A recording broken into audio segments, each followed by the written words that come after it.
Mars media நேயர்களுக்கும் அன்பர்களுக்கும் இந்த நாள் இனிய நாளாக அமைய எல்லாம் வல்ல இறைவனை பிரார்த்திக்கின்றோம். இந்த சேனல் உங்களுக்கு பிடிச்சிருந்தா மறக்காம சப்ஸ்கிரைப் பண்ணுங்க, ஷேர் பண்ணுங்க, லைக் பண்ணுங்க, கமெண்ட் பண்ணுங்க. அன்பான மிதுன ராசி நேயர்களே, உங்களுக்கு இந்த மே மாதம் எப்படி இருக்க போகுதுன்னு திருக்கணித பஞ்சாங்கப்படி ரொம்ப தெளிவா பார்த்துடலாம். இந்த மாசத்தோட ஆரம்பமே உங்களுக்கு ரொம்ப விசேஷமா இருக்கு. ஏன்னா உங்க ராசிநாதன் புதனும் சரி, முழு முதற்கடவுளான குரு பகவானும் சரி உங்க ராசியிலேயே அமர்ந்து ஒரு அற்புதமான யோகத்தை தர்றாங்க. இத்தனை நாளா ஏதோ ஒரு தயக்கத்துல இருந்த நீங்க இனிமே துணிச்சலா எல்லா காரியத்திலையும் இறங்குவீங்க. முக்கியமா இந்த மாசம் உங்க புத்திசாலித்தனம் ரொம்ப கூர்மையா வேலை செய்யும். எந்த ஒரு சிக்கலான பிரச்சனையா இருந்தாலும் அதை ரொம்ப லாவகமா பேசி தீர்த்துருவீங்க. கிரகங்களோட சஞ்சாரம் உங்க வாழ்க்கையில பல சுபமான மாற்றங்களை கொண்டு வரப்போகுது. குறிப்பா சொல்லப்போனா பழைய நண்பர்கள் தேடி வருவாங்க. அவங்க மூலமா சில நல்ல வாய்ப்புகளும் உங்களுக்கு கிடைக்கும். ஆனா செவ்வாய் மீனத்துல இருக்கிற வரைக்கும் கொஞ்சம் வேலைப்பழு அதிகமா இருக்கிற மாதிரி தோணும். அதை பத்தி கவலைப்படாம உழைச்சிங்கன்னா பின்னாடி அதுக்கு ஏத்த பலன் பெரிய அளவுல கிடைக்கும். வாங்க, கிரகங்களோட நிலைய வச்சு தனித்தனியா என்ன பலன் கிடைக்க போகுதுன்னு ரொம்ப விரிவா பார்த்துடலாம். சூரியன் இந்த மாசத்தோட ஆரம்பத்துல மேஷ ராசியில, அதாவது உங்க ராசிக்கு 11வது இடமான லாபஸ்தானத்துல உச்சம் பெற்றிருக்காரு. இது உங்களுக்கு ஒரு மிகப்பெரிய ராஜயோகம்னு தான் சொல்லணும். அரசாங்கம் சம்பந்தப்பட்ட வேலைகள்ல இருந்த இழுபறி நீங்கி உங்களுக்கு சாதகமான உத்தரவுகள் வரும். உத்தியோகத்துல இருக்கிறவங்களுக்கு மேலதிகாரிகளோட முழு ஆதரவு கிடைக்கும். சிலருக்கு பதவி உயர்வு கூட கிடைக்க வாய்ப்பிருக்கு. சமூகத்துல பெரிய மனிதர்களோட அறிமுகம் கிடைச்சு உங்க கௌரவம் பல மடங்கு உயரும். மாசத்தோட பிற்பகுதியில சூரியன் ரிஷப ராசிக்கு மாறும்போது, அதாவது உங்க ராசிக்கு 12வது இடத்துக்கு வரும்போது கொஞ்சம் செலவுகள் அதிகமாகலாம். முக்கியமா சுப செலவுகள் வரும். அதனால பயப்பட தேவையில்லை. வெளியூர் பயணங்கள் மூலமா உங்களுக்கு தெரியாத பல விஷயங்களை கத்துப்பீங்க. அப்பாவோட உடல் ஆரோக்கியத்துல மட்டும் கொஞ்சம் அக்கறை காட்டுங்க. சூரியனோட இந்த மாற்றத்தால அரசாங்க வழியில வரவேண்டிய வரவுகள் கொஞ்சம் தாமதமானாலும் கண்டிப்பா வந்து சேரும். உங்களோட நிர்வாக திறன் இந்த மாசம் ரொம்பவே பளிச்சிடும். மத்தவங்க உங்களை பார்த்து வியக்கிற அளவுக்கு செயல்படுவீங்க. குரு பகவான் இந்த மாசம் முழுக்க உங்க ராசியிலேயே சஞ்சாரம் செய்றாரு. இது மிதுன ராசிக்காரங்களுக்கு ஒரு பொற்காலம்னே சொல்லலாம். ஜென்ம குருவா இருந்தாலும் அவர் உங்க ராசியில இருக்கிறதுனால உங்க முகத்துல ஒரு தேஜஸ் உண்டாகும், மனசுல ஒரு தெளிவு பிறக்கும். இதுவரைக்கும் தடைபட்டு நின்ன கல்யாண பேச்சுவார்த்தைகள், சுப காரியங்கள் எல்லாமே இப்போ விறுவிறுப்பா நடக்கும். குருவோட பார்வை 5, 7, 9 ஆகிய இடங்கள்ல விழறதுனால குழந்தை பாக்கியம் இல்லாதவங்களுக்கு நல்ல செய்தி வந்து சேரும். பிள்ளைகளோட வளர்ச்சியில இருந்த தடைகள் நீங்கி அவங்க மேல் படிப்புக்காகவோ இல்ல வேலைக்காகவோ வெளியூர் போற சூழல் அமையும். கூட்டு தொழில் செய்றவங்களுக்கு பார்ட்னர்கள் கிட்ட நல்ல புரிதல் உண்டாகும். நீண்ட நாள் கனவாயிருந்த வீடு, வண்டி, வாகனங்கள் வாங்கறதுக்கு குரு பகவான் வழிவகை செய்வாரு. ஆன்மீகத்துல ஈடுபாடு அதிகமாகி பெரியவங்க ஆசீர்வாதம் உங்களுக்கு முழுமையா கிடைக்கும். உங்களோட கௌரவம், அந்தஸ்து எல்லாமே இந்த மாசம் உயரும். குருவோட அருளால உங்களை சுத்தி இருக்கிற நெகட்டிவ் எனர்ஜி எல்லாம் மறைஞ்சு ஒரு பாசிட்டிவான சூழல் உருவாகும். உங்க ராசிநாதன் புதன் மாச ஆரம்பத்துல உங்க ராசியிலே இருக்கிறது ரொம்ப சிறப்பான விஷயம். இது உங்களோட பேச்சு திறமையை இன்னும் அதிகப்படுத்தும். 4 பேருக்கு மத்தியில நீங்க பேசுறது ரொம்ப எடுப்பா இருக்கும். மாச பிற்பகுதியில புதன் கடக ராசிக்கு, அதாவது உங்க 2ஆம் இடமான தனஸ்தானத்துக்கு மாறுறாரு.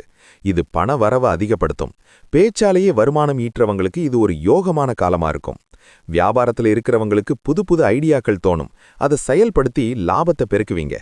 எழுத்து, பத்திரிகை, தகவல் தொடர்பு துறையில இருக்கிறவங்களுக்கு நல்ல அங்கீகாரம் கிடைக்கும். சொந்தக்காரங்க மத்தியில உங்களோட செல்வாக்கு கூடும். அவங்களுக்கு நீங்க சில ஆலோசனைகளை சொல்லுவீங்க. புதனோட அருளால உங்களோட கணக்கு வழக்குகள் எல்லாம் துல்லியமா இருக்கும்.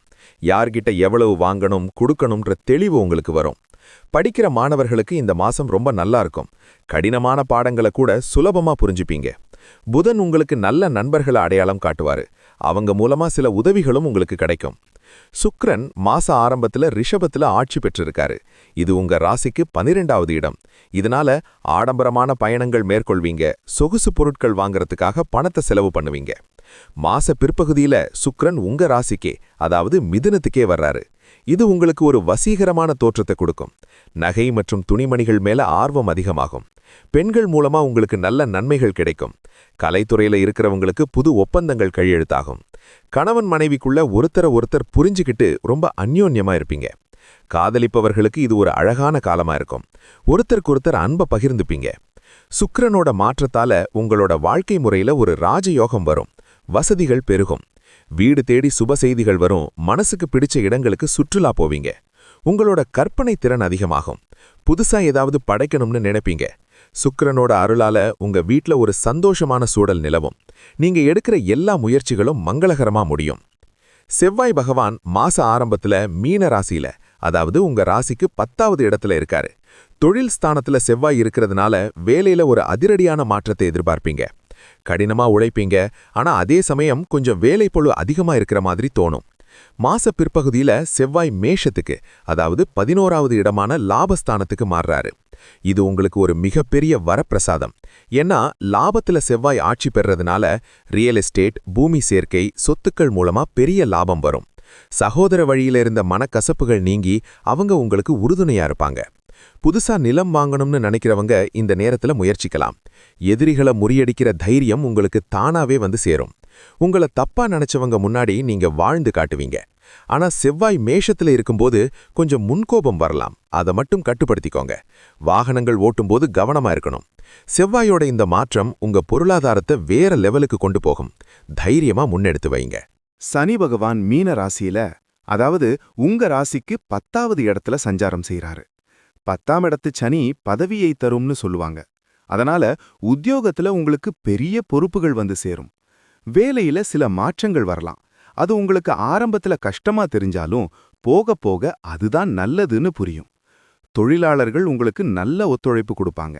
ஆனா அவங்கள சரியா கவனிச்சுக்கிறது முக்கியம். சனி பகவான் உங்களுக்கு பொறுமையை கத்துக் கொடுப்பாரு. நிதானமா செயல்படுறது தான் உங்களுக்கு வெற்றியை தரும். மத்தவங்க விஷயத்துல அனாவசியமா தலையிடாம உங்க வேலையில மட்டும் கவனம் செலுத்துங்க. இரும்பு, எண்ணெய், பழைய பொருட்கள் வியாபாரம் செய்யறவங்களுக்கு இந்த மாசம் நல்லா இருக்கும். வேலை இல்லாதவங்களுக்கு ஒரு நிரந்தரமான வேலை கிடைக்கிறதுக்கான வாய்ப்பு இருக்கு. சனி பகவான் 10ல இருக்கிறதுனால உழைப்புக்கு ஏத்த ஊதியம் கண்டிப்பா கிடைக்கும். ஆனா அதுக்கு நீங்க கொஞ்சம் காத்து இருக்கணும். கர்ம வினைப்பொடி சில தடைகள் வந்தாலும் அதையெல்லாம் தாண்டி முன்னேறுவீங்க. சனி பகவான் உங்களுக்கு ஒரு ஸ்திரத்தன்மையை கொடுப்பாரு. அது உங்களோட எதிர்காலத்துக்கு ரொம்பவே உதவியா இருக்கும். ராகு பகவான் கும்பராசியில, அதாவது உங்க ராசிக்கு 9வது இடத்துல இருக்காரு. 9ஆம் இடம்ன்றது பாக்யஸ்தானம். அங்க ராகு இருக்கிறதுனால திடீர் அதிர்ஷ்டங்கள் வந்து சேரும். வெளிநாடு போறதுக்கான முயற்சிகள்ல இருந்த தடைகள் நீங்கி விசா போன்ற விஷயங்கள் சுலபமா கிடைக்கும். வேற்று மதத்தினர் இல்லனா வேற்று நாட்டு நண்பர்கள் மூலமா உங்களுக்கு பெரிய உதவிகள் தேடி வரும். ராகு 9ல இருக்கிறப்போ தூரத்து பயணங்கள் மூலமா நல்ல லாபம் கிடைக்கும். தந்தை வழி உறவுகள்ல கொஞ்சம் கருத்து வேறுபாடுகள் வந்து போகலாம். அதை பெருச பண்ணாம விடுறது நல்லது. ஆன்மீக பயணங்கள் போறதுக்கு ராகு பகவான் வழிவகை செய்வாரு. அது உங்களுக்கு ஒரு புது தெளிவை தரும். பூர்வீக சொத்துக்கள்ல இருந்த சிக்கல்கள் கொஞ்சம் கொஞ்சமா தீர ஆரம்பிக்கும். ராகுவால உங்களுக்கு ஒரு ரகசிய பலம் கிடைக்கும்.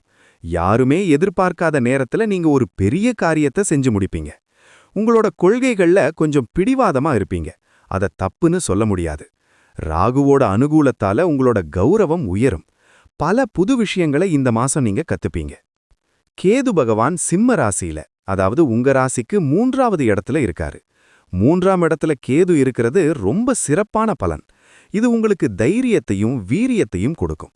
எப்பேற்பட்ட சவாலையும் ஒத்தையில நின்னு சமாளிக்கிற தெம்பு உங்களுக்கு வந்து சேரும்.